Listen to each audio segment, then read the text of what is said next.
안녕하십니까. 오중간의 쏙쏙 경제 오중근입니다.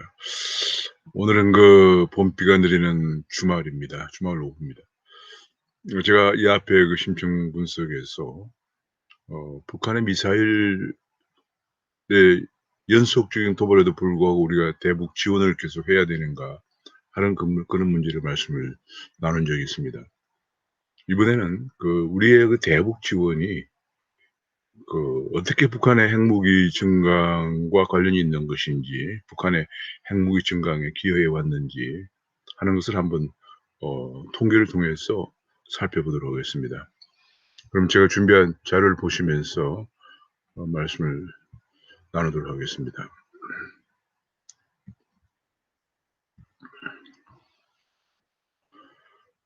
북한의 핵개발 가속화 초래한 대북 경협, 뭐 이런 주제로 제가 말씀을 드리고자 합니다. 구독과 알림 설정을 눌러주시면 감사하겠습니다.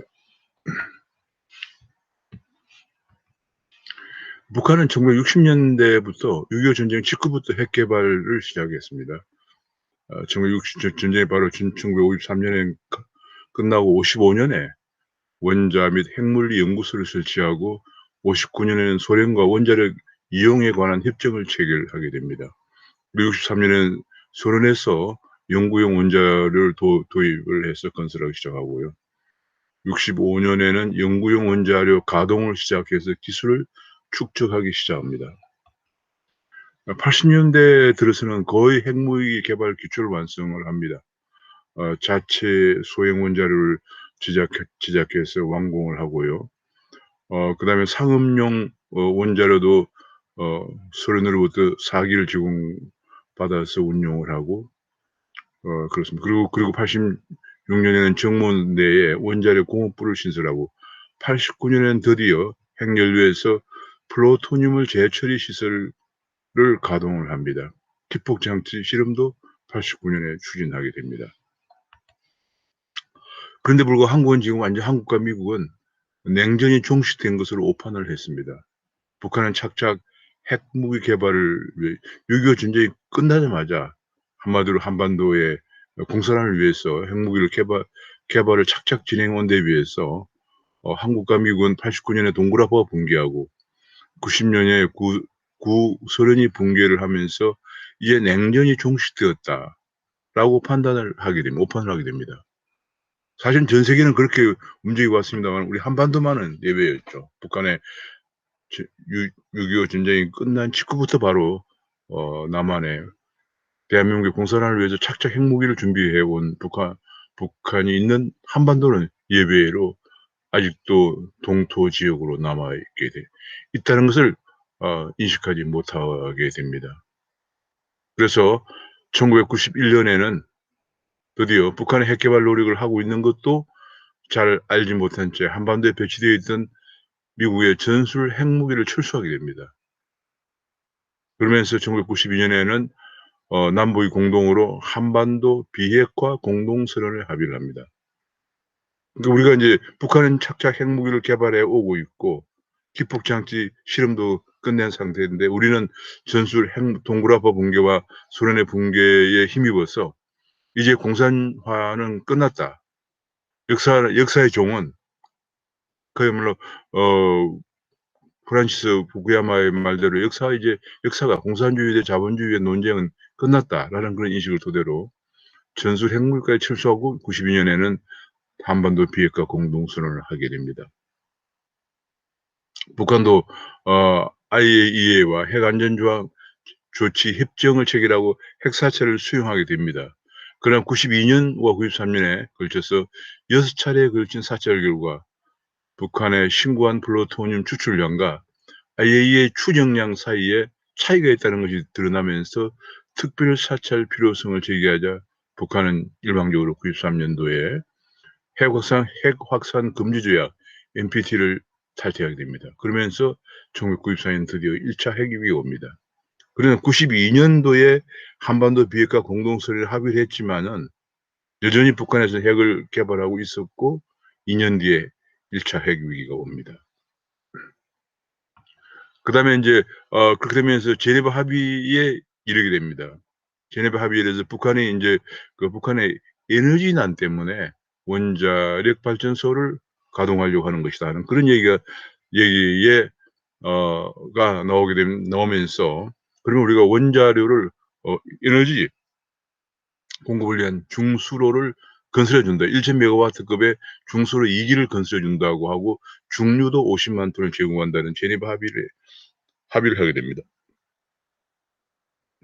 그러나 4년 뒤 2002년에 미국이 북한이 여전히 우리가 중수를 공급하고 있는데도 불구하고 중류를 공급하고 중수로 1기를 아마 건설했을 겁니다. 그럼에도 불구하고 북한이 고농축 우라늄을 이용해서 핵 개발을 하고 있다는 정보를 입수하게 되면서 2차 핵 위기가 오게 됩니다. 그리고 바로 2달 뒤 2002년 12월에 중류 공급을 중단합니다. 북한이 여전히 고농축 우라늄을 이용한 핵 개발을 하고 있다는 정보가 드러났기 때문에. 그러자 북한도 핵 동결 조치를 해제하고 IAEA 사찰단을 추방하면서 제네바 합의가 파기됩니다. 이제 두 번째 또 합의가 파기되는 거죠. 제가 인제 별표를 표시한 것이 합의를 얼마나 쉽게 언제나 은폐해 오면 핵 개발을 은폐해 오면서 대외적으로는 합의를 하고 그다음에 그 은폐한 것이 드러나면 합의를 파기하는 그런 과정을 반복해 옵니다. 제가 그래서 두 번째로 인제 제네바 합의가 파기되죠. 세 번째로는 인제 2003년에 북경에서 제네바 합의 대신에 육자회담으로 가져갑니다. 육자회담으로 가져와서 2005년에 드디어 9.19 공동성명을 발표하게 이릅니다. 북한의 모든 핵무기를 포기하고 경수를 공급한다는 9.19 공동성명에 을 하기에 이릅니다마는 북한이 2006년 7월 5일에 장거리 미사일 발사 실험을 하고 2006년 10월 달에는 1차 지하 핵실험을 하게 됩니다. 1킬로톤의 이하의 소형 핵실험을 합니다. 그렇게 되면서 2008년 8월 26일에 핵 불능 중단 선언을 하게 되면서 그 핵을 불능화시킨다는 것을 불능화를 중단 선언을 하게 되면서 6차 회담을 통한 핵 문제 해결도 무산됩니다. 그러니까 지금까지 뭐 계속 세 차례에 걸쳐서 앞에서 보신 것처럼 1차적으로 인제 한반도 비핵화 공동선언 92년도에 한반도 비핵화 공동선언도 합의했지만은 그것이 1차 핵 위기로 어 되고요. 북한이 IAEA 사찰을 피해서 플루토늄을 추출하고 있다는 것이 밝혀지면서 무산되고요. 그다음에 94년도에 제네바 합의를 우리가 중수를 공급해 주고 중류를 공급해 준다고 한 제네바 합의에 이르렀지만은 그것도 역시 또 비밀리에 또 어 핵을 개발하고 고농축 우라늄을 이용해서 핵 개발을 하고 있다 하는 것이 밝혀지면서 또 제네바 합의가 파기됩니다. 그래서 2차 핵이 옵니다. 그다음에 세 번째로 또 육자회담을 이라는 그 채널 새로운 또 방식으로 회담을 시작해서 드디어 2005년에 9.19 공동성명이 이르르지만은 이것도 역시 또 다시 합의를 지키지 못하고 지하 핵실험을 계속하게 되면서 2008년도에 육자회담 해결을 통한 북한 핵 문제 해결도 무산됩니다. 그러니까 언제나 합의를 하고 나서 2-3년 동안 역시 합의 뒤에 숨어서 핵 개발을 하다가 다시 또 그 합의가 무산되고 다시 또 다른 합의를 하지만 또 무산되고 드디어 이제 육자회담이라는 채널을 통해서 하지만 또 무산되고 이러기를 벌써 3번이나 반복을 하게 됩니다. 그래서 북한은 어떠한 합의를 하더라도 6.25 전쟁이 끝나고 1955년부터 시작해 온 핵 개발의 노력을 멈추지 않는다는 거예요. 오히려 합의라는 것을 뒤에 숨어서 시간을 벌고 또 합의에 힘입어서 지원을 받으면서 핵 개발을 계속해 온 것입니다. 그래서 제가 그 별표로서 북한의 그 별표 표시가 이제 합의에 이르고 또 파기되고 합의에 파기되고 합의에 이르고 또 파기되는 과정을 제가 보여준 겁니다. 그래서 언제나 이것이 바로 인제 제가 며칠 전에 그 지난번 시간에 얘기했던 베리 골드워터 미국의 공화당의 상원의원이요 공화당 대통령 후보로 출마했던 베리 골드워터 얘기가 바로 생각이 납니다. 공산주의자들의 협상이나 합의를 통해서 문제를 해결하려고 하는 거 아니에요. 그들이 언제나 정치적 전투의 투쟁의 장이다. 선전의 장이다라고 하는 것입니다. 북한 입장에서는 결국 시간을 벌고 또 뒤에서 핵무기를 개발하는 그런 과정을 어 시간을 번과 동시에 우리 대한민국으로부터 경제적으로 지원을 받는 그런 장으로 이용해 오면서 해 왔다는 걸 우리가 알 수가 있습니다. 자, 그런 과정에서 인제 북한은 본격적으로 이제 2009 년도에 2008년 8월 26일 핵불능 중단 선언을 하고 육자회담이 통한 핵 북핵 문제가 이제 공개적으로 무산시킨 다음에 바로 2009 년부터는 본격적으로 이제 어느 정도 시간도 벌어서 기술도 준비되었고 또 돈도 경제력도 비축이 되었기 때문에 바로 본격적인 핵무기를 2009 년부터 개발하기 시작합니다. 2009 년도에 장거리 미사일 시험 발사하게 되고요. 그다음에 2009년 5월 달에는 2차 핵실험을 하게 됩니다. 제가 여기 빨간 거로 표시된 것은 미사일 실험이고요. 파란 것은 핵실험입니다. 그다음에 2012 년에 장거리 미사일 발사를 드디어 성공을 합니다. 그다음에 2013 년에는 제3 차 핵실험을 합니다. 소형화 경량화 원자탄을 사용했다고 주장을 했습니다.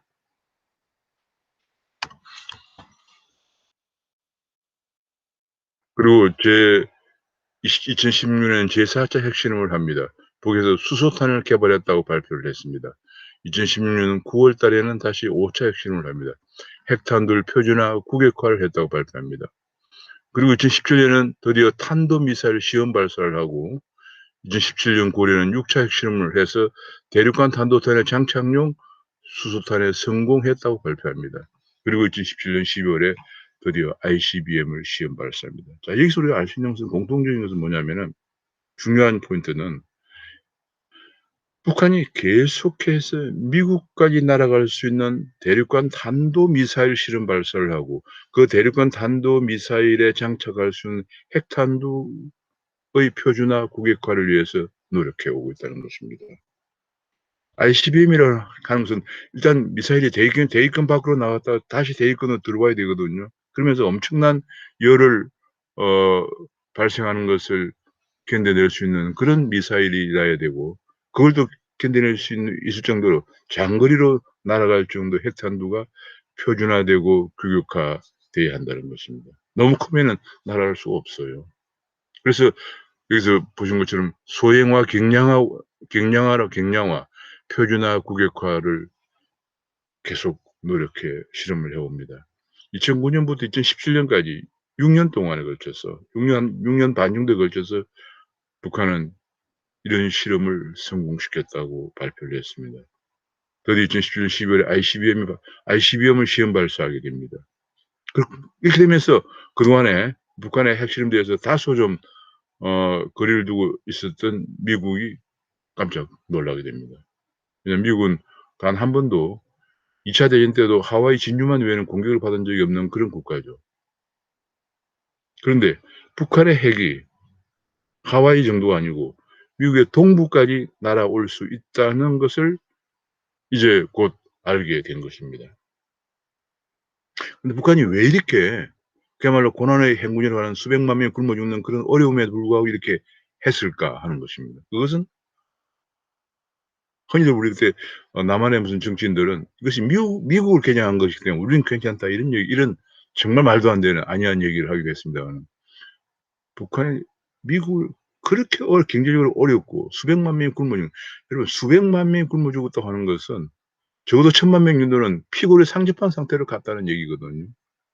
그런 상태에서도 줄기차게 쉬지 않고 1955 년부터 개발하기 시작해 6.25 전쟁이 끝나자마자 개발하기 시작한 핵을 완성을 위해서 계속 합의를 하고 뒤에 숨어서 개발하고 합의를 하고 또 뒤에 숨어서 개발하고 합의를 하고 또 경제적 지원을 받으면서 개발하고 하면서 드디어 이제는 2009 년부터는 공개적으로 개발하기 해서 ICBM까지 그리고 핵탄두를 소형화, 경량화, 규격화, 표준화해서 미국까지 날릴 수 있는 원자탄과 수소탄 개발에 성공했다고 북한에 의하면 발표를 하기에 이르렀습니다.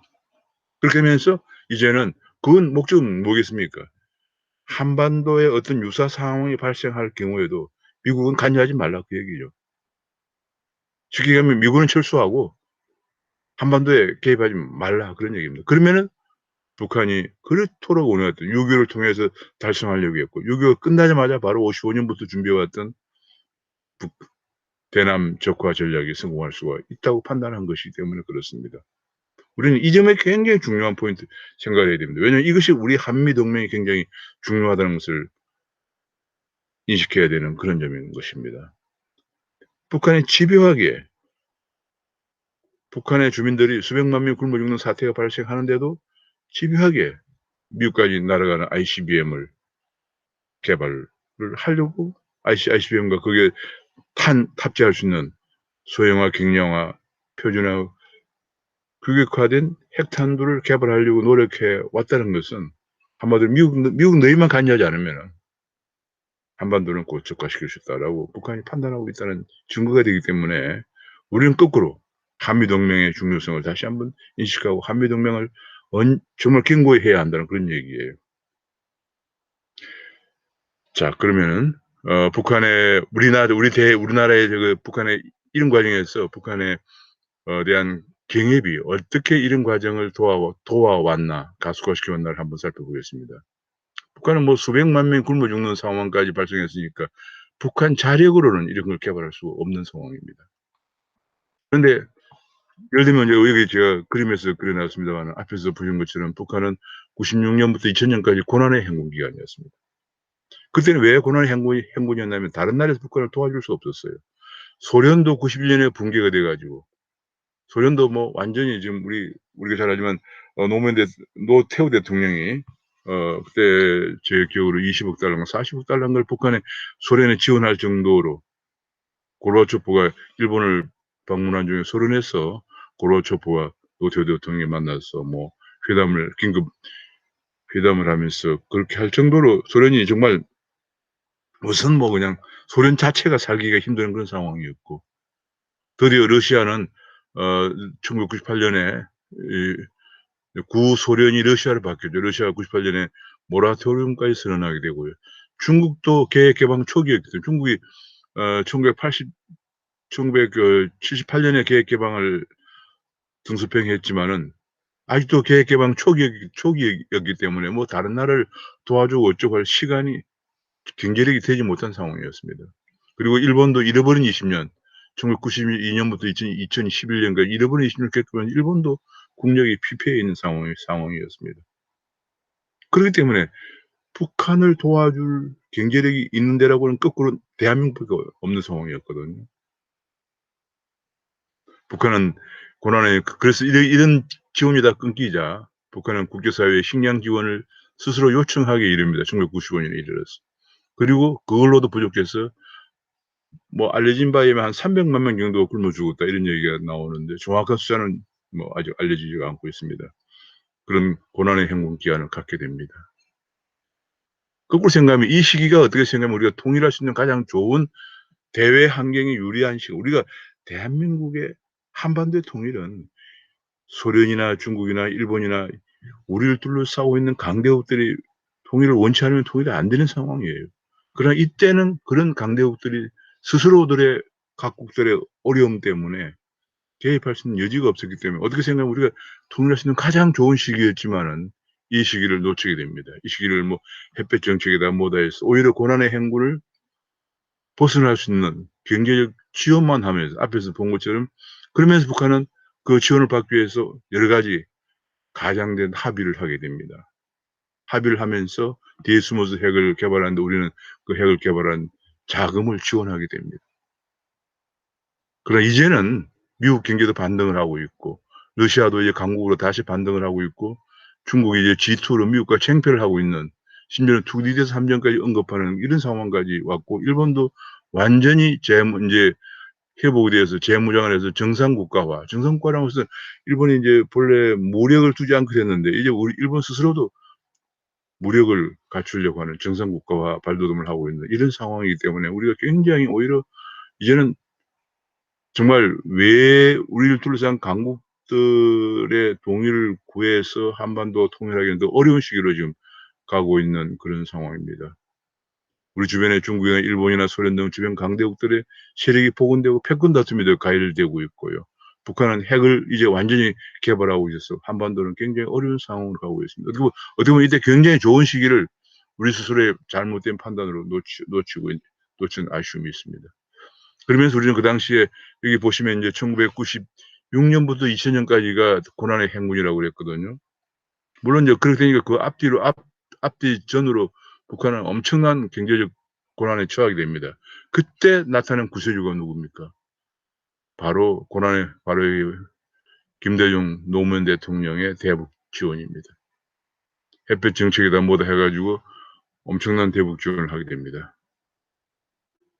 1995년부터 2015년까지 정부 및 민간 차원 및 국제기구의 총 지원액이 3조 2,920억 원에 이르는 지원을 하게 됩니다. 이러면서 북한은 고난의 행군에서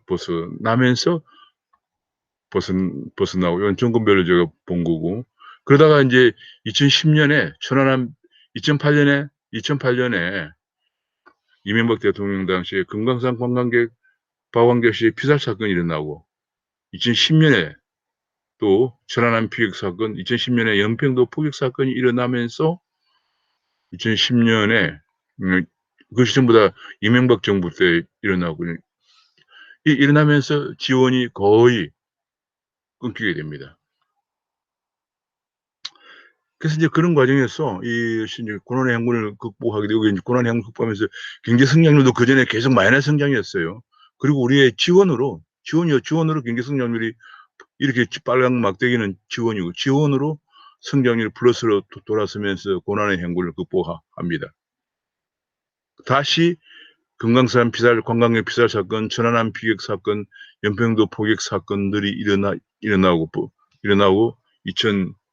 2017년에 ICBM을 발사하게 되면서 유엔 안보리 결의로 대북 제재가 되면서 북한은 다시 엄청난 마이너스 성장으로 들어갑니다. 2017년, 18년, 19년, 지금 아마 2020년은 거의 마이너스 한 8, 9, 지금 뭐 5%, 8%까지 마이너스 성장이 되었을 것이라고 추정이 되고 있습니다.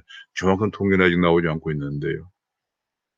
자, 그 정도로 또 다시 어려워요. 제재가 들어가면 어려워진다는 얘기. 북한은 우리의 그 햇볕 정책으로 인한 지원에 따라서 불화성장이 된 거지.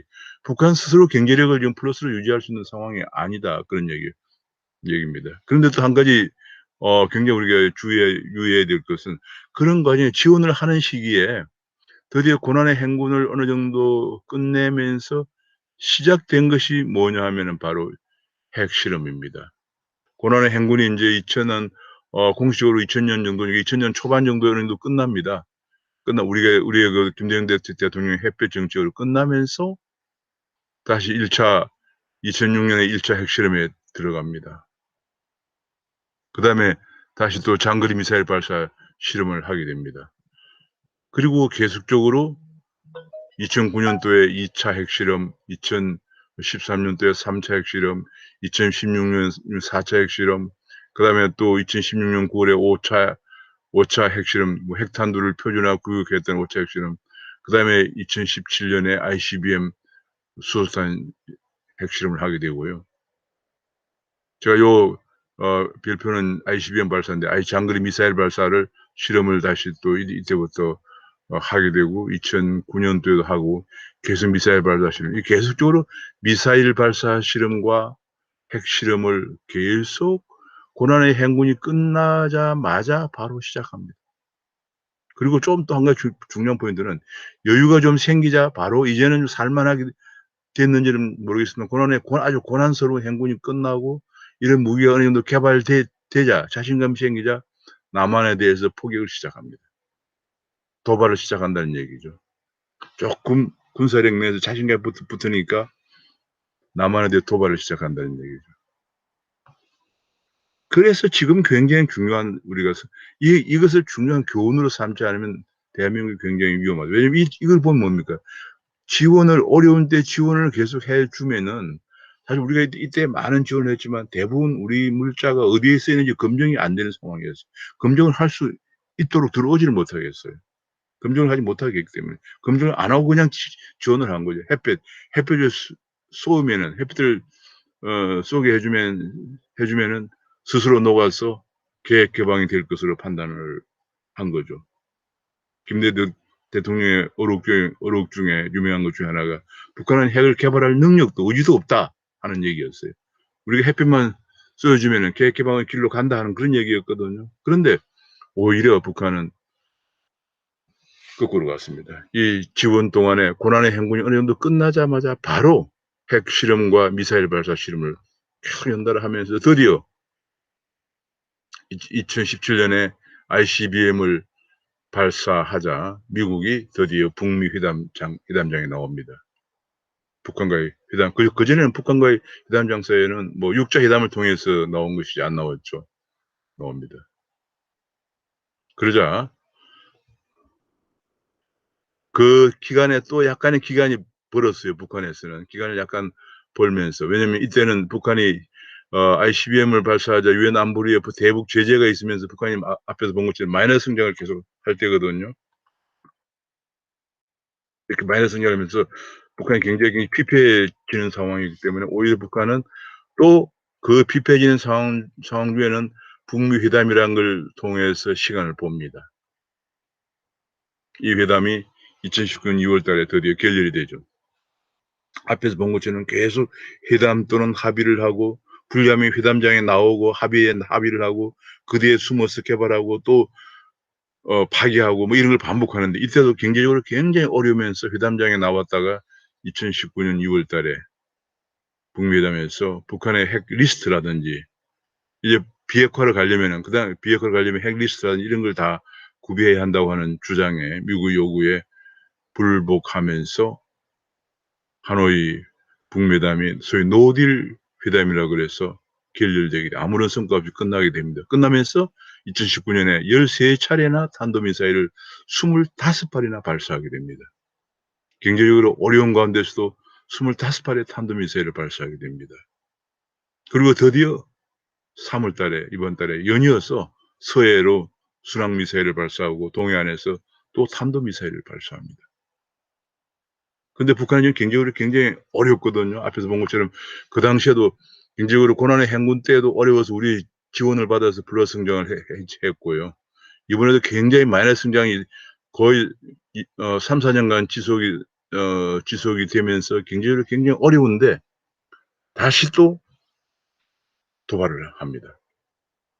도발을 하는 것은 협상장으로 또 나와 우리를 끌어들이려고 하는 전략일 수도 있고 미국과 한국을 끌어들이려고 하는 전략일 수도 있고 더 큰 위협일 가능성도 있겠죠. 과거를 보면 언제나 협상장에 끌어들였다가 또 받아낼 걸 받아내고 그다음에 뒤에서는 또 여전히 우리가 요구하는 핵폐기라는 이런 것은 어 들어주지 않고 뒤에서 개발하는 그런 또 술책을 쓸 가능성도 있습니다. 과거 이런 역사가 이렇게 보여주고 있다는 제가 한번 쭉 정보를 해 보니까 이런 역사가 이렇게 보여주고 있습니다.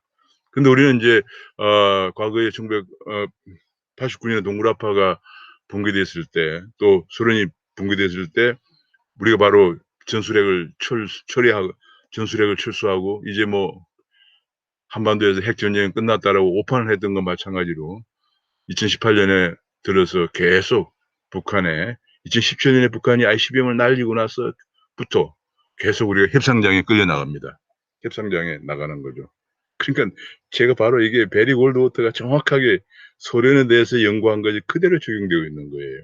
베리 골드가 소련에 대해서 연구한 것은 언제나 도발을 먼저 소련 측에서 공산주의 국가들 도발을 하고 그다음에 협상장에 끌어내고 그쪽에서는 공세적으로 나오고 우리는 자유우방에서는 해결을 하기 위해서 수세적으로 나오기 때문에 언제나 그 회담은 자유우방 세력이 질 수밖에 없는 회담을 해 왔다 하는 것이 베리 골드워터의 지적이고요. 그 베리 골드워터를 이어받은 베리 골드의 선거운동 어 한국으로 치면 뭐 선대본부장급이죠. 선대본부장급 선거운동을 했던 도널드 레이건이 그다음에 집권하면서 바로 "공산주의는 협상의 대상이 아니다. 이겨내야 할 대상이다."라고 주장했던 이유가 바로 그러한 그 협상의 결과에서 얻은 체득한 교훈이었죠. 그래서 이겨내기 위해서 뭘 해야 되느냐. 첫째로 경제력을 키워야 되고 경제를 지금처럼 한국처럼 파괴시키면 안 돼요. 경제를 키워야 되고 그 큰 경제력을 토대로 해서 군사력을 증강시켜야 된다. 그래서 도널드 레이건이 다 작은 정부를 지향했지만은 군사력만큼은 증강시켜 왔습니다. 그래서 결과적으로 소련의 붕괴를 가져왔죠. 자, 지금은 뭐 또 인제 우리는 또 2017년에 미사일 ICBM 발사, 북한의 ICBM 발사를 계기로 다시 협상장으로 나갑니다. 딱 베리 골드가 지적한 그대로예요. 협상장에 나가서 2017년 말에 있었던 북한의 ICBM 발사에 이어서 2018년에 남북 정상회담을 판문점에서 하고 판문점 선언을 합니다. 북한에 뭐 여러 가지 지원을 하고 개발을 지원하고 DMZ를 개발하고 등등 해서 "우리 평화로 가자." 뭐 그런 게 판문점 선언이죠. 그다음에 2차 남북 정상회담을 판문점 통일각에서 5월 26일 하는데 고 사이에 산업부의 원전 문건이 작성되었다고 추정되는 고 기간에 작성되었다고 추정되는 뭐 원전 문건이 감사원 감사 결과 2010년 초에 감사원 감사 결과에 최재성 원장이 있는 감사원 감사가 밝혀지면서 지금 난리가 난 겁니다. 그 감사원 그 원전 문건을 보면 안 되는 문건이었는지 산업부의 직원들이 야밤에 들어가서 폐기하는 소동까지 벌였는데 그걸 일부 복구해서 보니까 북한의 원전을 건설해 주고자 하는 그런 문건이었다는 것입니다. 그리고 1차 남북 정상회담, 2차 남북 정상회담이 열리는 과정에서 문재인 대통령과 김정은 회담이 도보 회담이라고 아무 소용도 없이 두 사람만 걸어가는 회담에서 USB를 문재인 대통령이 김정은에 건넸다. 이런 얘기가 정황이 포착되었다는 보도가 나왔는데 금년에 2월 2일 날 이낙연 민주당 대표가 국회 교섭단체 대표연설에서 USB의 원전 문건은 없었다라고 얘기했습니다. 얘기는 USB는 전달을 했지만은 USB의 원전 문건은 없었다. USB에 뭐가 담겼는지 우리 국민들은 알 수가 없습니다. 자, 그다음에 인제 연이어서 2018년 6월에 싱가포르에서 북미 정상회담이 열렸습니다. 트럼프와 김정은이 싱가포르에서 북미 정상회담이 열리고 제3 차 남북 정상회담이 바로 연이어서 9월 달에 평양에서 열리고 그 연이어서 바로 9월 19일 날 엄청나게 중요한 남북 군사 합의를 하게 됩니다. 거의 남한의 군사력을 완전히 약화를 초래하는 군사 합의를 하게 됩니다. 그러나 이런 것들을 다 받아낸 북한은 2019년 2월 달에 열린 하노이 미북 정상회담을 결렬시킵니다. 미국의 요구를 들어주지 않습니다. 핵리스트 같은 것을 제출하라고 하는 미국의 요구를 들어주지 않으면서 이것이 노딜 회담으로 끝나게 됩니다. 지금까지 회담이 이것과 포함해서 지금 한 너댓 번 있었는데 항상 이런 식이었어요. 회담을 어떤 도발을 해서 회담장이 이끌어내고 그다음에 회담하는 동안에 시간을 벌고 또 핵을 개발하면서 한편으로는 회담을 나중에 파기시키는 그런 일을 계속 지금 반복해 왔습니다. 2019년 4월에는 노딜 회담 이후에 워싱턴 한미 정상회담이 열렸습니다. 그리고 다시 2019년에는 13차례에 걸쳐서 북한이 탄도미사일을 발사를 했습니다. 참 북한은 가장 세계에서 가장 다루기 어려운 정말 상황입니다. 4.27 판문점 선언에서 핵 없는 한반도를 실현하자 얘기했습니다. 핵 없는 언제나 한반도 비핵화입니다. 북한의 비핵화가 아니고 이미 남한은 전술핵도 철수가 되고 없는 상황입니다. 전술핵이 없는데 뭘 비핵화합니까? 계속 한반도 비핵화라고 우리 문재인 정부는 계속 주장을 합니다. 그리고 연내 그 당시 4.27 선언이 2018년에 있었으니까 판문점 선언이 4월에 있으니까 연내 이제 2018년 내 종전선언을 하자 그런 얘기를 합니다. 종전선언을 계속 주장합니다. 민주당이라든지 혹은 이런 좌파에서는. 왜냐하면 종전선언을 하면은 전쟁이 끝났으니까 지금 우리가 휴전 상태잖아요. 휴전 상태니까 미군이 남아 있는데 종전되면 미군이 있을 필요가 없는 거예요. 미군이 나가게 되면은 평화가 왔다. 평화협정이 체결되고 나면은 남한에 미군이 없는 남한은 북한이 원하던 핵을 가지고 있는 북한이 원하던 그런 상황으로 가는 거죠. 1975년에 파리 평화협정이 체결되어서 남베트남과 북베트남 간의 평화협정이 체결되고 남한에서 이때 미군은 철수합니다. 그리고 곧바로 남베트남이 공산화됩니다. 우리가 그런 교훈을 잊으면 안 되겠죠. 그 당시에도 경제력은 남베트남이 월등했습니다. 뭐 우리가 이렇게 잘 사는데 북한이 설마 어쩌겠냐. 그런 건 아니한 생각을 가지면 안 됩니다. 남북 공동연락사무소를 개성에 설치하고. 근데 그게 얼마 전에 북한에서 폭파해 버렸습니다. 자, 그런 합의를 보고 9.16 군사 합의를 했는데 대규모 기동훈련을 중단하고 특히 비행 금지 구역을 설정한다. DML 상공에 비행 금지 구역을 설정한다. 동부 지역은 40km, 서부 지역은 20km 설정한다. 정찰 행위를 중지한다. 공동경비구역 JSA 비무장화를 추진한다. 서해상의 평화 수역과 시범적으로 공동오로구역을 설정한다. 이것이 전부 보면 하나같이 대한민국의 군사력을 약화시키는 것들이에요. 지금 이제 대한민국은 물리적인 면에서 재래식 군사력이 굉장히 약합니다, 우리가. 게다가 북한은 핵을 가지고 있습니다. 근데 북한에서 우리를 가장 두려워하는 것 중에 하나가 군사 전문가들에 의하면은 군사 붕괴 선상에서 북한을 정찰하는 것이라고 합니다. 그것이 우리가 굉장히 월등한 능력을 갖고 있다는 거죠. 정찰을 통해서 가장 중요한 것이 휴전선 DMZ 지역에 설치되어 있는 북한의 서울을 향한 장사포가 언제 올라오는가를 정찰해서 올라오면 바로 타격한다. 이것이 바로 작게 뭐 2010인가 뭐 20 뭐 그거죠. 근데 그걸 못하게 정찰을 안 하면 그것이 언제 올라오는지 그걸 파악할 수가 없는 거죠.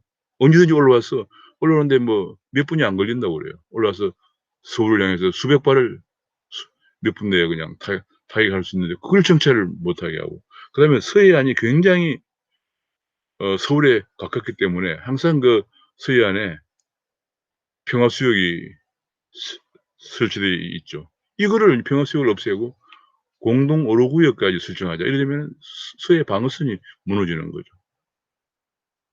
자, 그런 내용들을 담은 9.19 군사합의 합의를 했습니다. 그래서 감시초소 GP도 전방 GP도 남북 1km 이내 전부 철수하고 지뢰 등을 제거하고 오히려 12m의 도로를 남북 간에 폭 12m 도로를 개설한다. 이런 뭐 아주 남북 간의 평화가 온 것처럼 이렇게 지금 차근차근 우리의 군사력을 약화시키고 있습니다. 아까 베리 골도와 도널드 레이건 얘기를 했는데 결국은 공산주의에 이길 수 있는 것은 군사력의 우위를 가져야 되고 군사력의 우위를 가지려면 경제력이 강해야 된다 하는 것을 계속 강조하고 있습니다. 그와 반대로 가는 것 같습니다. 자, 여기 보면 보시는 것처럼 이 DMZ 상을 정찰을 금지하고 그다음에 여기 서해안 쪽에 완전히 이 NLL이라고 그러죠. 북부 한계선을 무력화시키는 해상 적대행위 중단구역을 설치하고 이쪽에도 동해안에도 중단구역을 설치합니다. 물론 남북 간의 평화가 와서 이렇게 되면 좋지만 그렇지 않다는 데 문제가 있는 것이죠. 그다음에 정찰구역을 이 정찰 금지구역을 설치하면서 우리가 휴전선에 설치되어 있는 군사분계선상에 설치되어 있는 북한의 장사포들이 움직이는 상황을 제대로 정찰할 수 없게 됩니다. 서해 방위는 서울 방위는 결정적으로 공백이 생깁니다. 왜냐하면 서해를 방위 못하면 서울은 바로 얼마 안 되거든요. 굉장히 위험한 상황으로 들어가게 됩니다. 그러면서 국방계획 2.0을 우리는 추진하면서 병사의 복무기한을 18개월까지 단축을 하고 전방사단과 예비사단을 감축하고 심지어는 뭐 전방에 있던 3군단과 2군단을 합해서 제가 언론에서 보도한 바에 의하면 3군단과 2군단의 합한 군단사령부가 원주에 설치되었다고 얘기를 들었습니다. 육군 병력과 장성 숫자도 감축시킵니다. 뭐 평화가 온 것처럼 지금 하고 있는 거죠. 그동안에 북한의 핵과 미사일에 대응해서 추진해오던 한국의 삼축 체제, 근데 뭐 미사일 방어 체제라든지 이런 것들을 혹은 또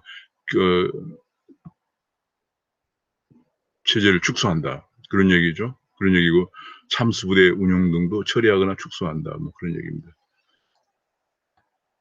전시작전 통제권도 전환에 박차를 가한다. 뭐 이런 얘기인데 우리 군사력에서 보는 것처럼 우리가 지금 보면은 북한에 비해서 완전 열세예요. 병력도 한국은 전체로 62만 명인데 북한은 128만 명입니다. 우리의 복무기간 18개월 정도인데 북한은 뭐 10년씩 복무한다고 그래요.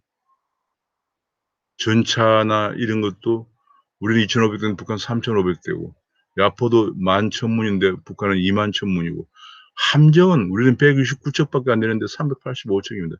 잠수함정은 24 척인데 북한은 53 척입니다.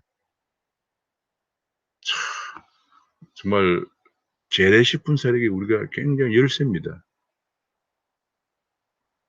뭐 이런 얘기를 합니다. 북한은 뭐 가끔 무기들이 아주 낙후되었고, 그다음에 기름이 없기 때문에 북한은 제대로 가동이 안 되는 상황이다. 뭐 저는 일리가 있다고 생각합니다. 경제력이 워낙 안 좋기 때문에. 그래서 북한은 계속 경제 지원을 바라는 거예요.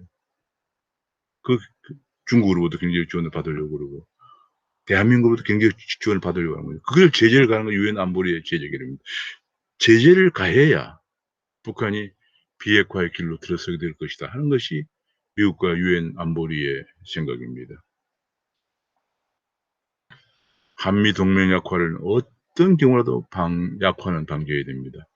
북한이 계속 노력해 왔던, 북한 국민들이 그야말로 고난의 행군까지 하면서도 핵탄두와 ICBM을 개발하려고 하는 그 노력이 1955년부터 6.25 전쟁이 끝나자마자 바로 시작돼서 지금까지 지속되면서 언제나 합의를 하고 파기하고 합의를 하고 파기하고, 그 뒤에서 무력을 증강시키고, 북한의 그 가장 유일한 목표가 한반도 유사시에 미군이 개입하지 못하게 하려고 하는 목적이 있는데, 우리 스스로가 한미 동맹을 약화시키면 북한이 원하는 바를 들어주는 결과가 되는 거죠.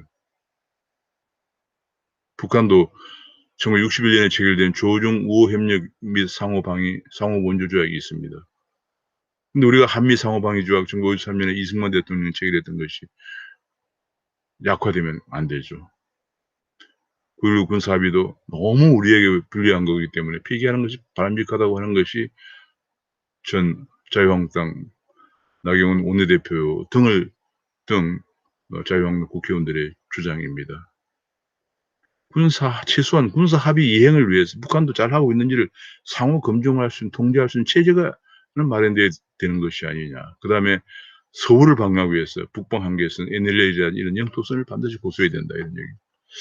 지금 이제 금년 들어서 또 이슈가 되는 중 하나가 한미 동맹훈련입니다. 동맹훈련이 지금 우리는 이번에 실전 훈련을 하지 않고 컴퓨터 워게임을 했는데, 컴퓨터 워게임만 해도 북한에서 지금 비난을 하고 난립니다. 막말을 막 하면서 비난합니다. 근데 우리 문재인 대통령은 신년회견에서 한미연합군사훈련과 관련해서 북한과 협의할 수 있다. 아니, 북한과 협의를 해서 훈련한다는 것이 말이 안 되는 것이죠.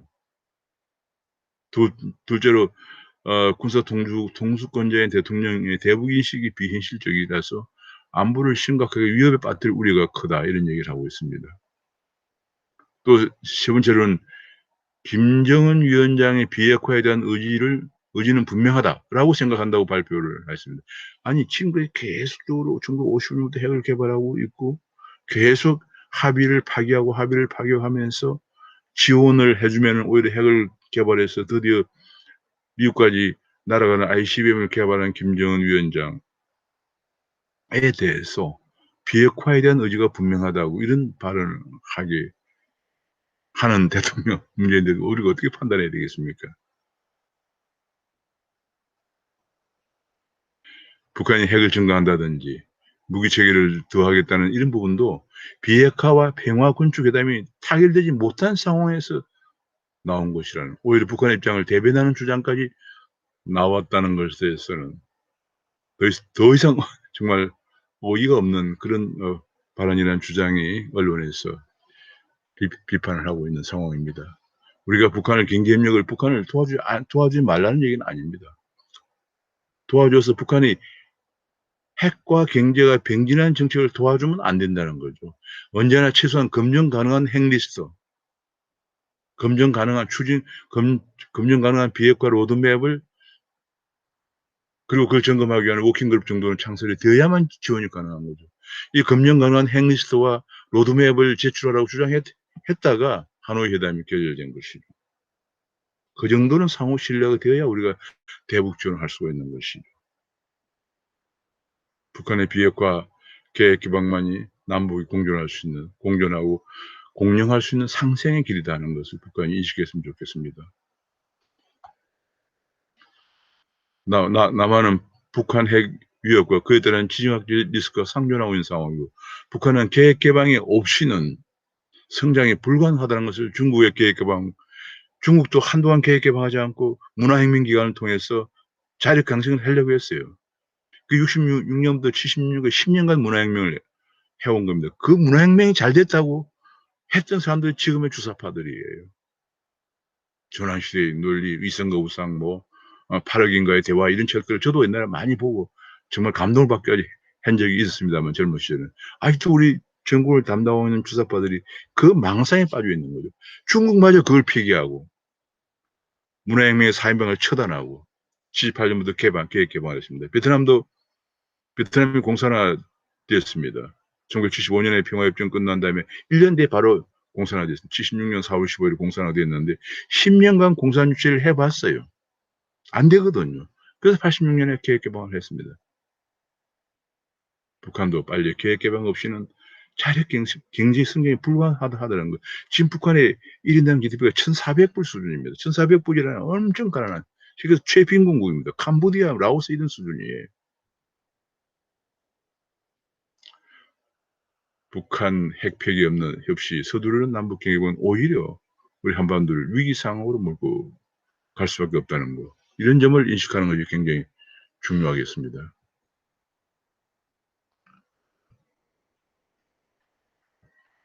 제가 오늘 봄비가 내리는 주말에 좀 무거운 주제를 다루게 되었습니다. 이 봄비가 오는 주말에 무거운 주제를 다룰 수밖에 없는, 참 우리 한반도의 대한민국의 상황이 참 안타까울 뿐입니다. 계속적으로 우리 대한민국에서 지금 문재인 정부는 북한을 지원하지 못해서 안달났다는 것을 우리가 지난 시간에 한번 살펴보았습니다. 좋습니다. 북한에 지원하는 까지 좋습니다. 우리 여력이 허용하는 한 지원해야 되지만, 문제는 우리 대한민국이 핵의 위협 없이 살아갈 수 있는 그런 환경이 구축되는 것이 가장 중요한 일이죠. 그러려면 북한의 비핵화가 먼저 돼야 되고요. 한반도의 비핵화가 아니고, 이미 한반도에 전술핵도 없어요. 철수했습니다. 1991년도에 철수하고 없는 상황이고요.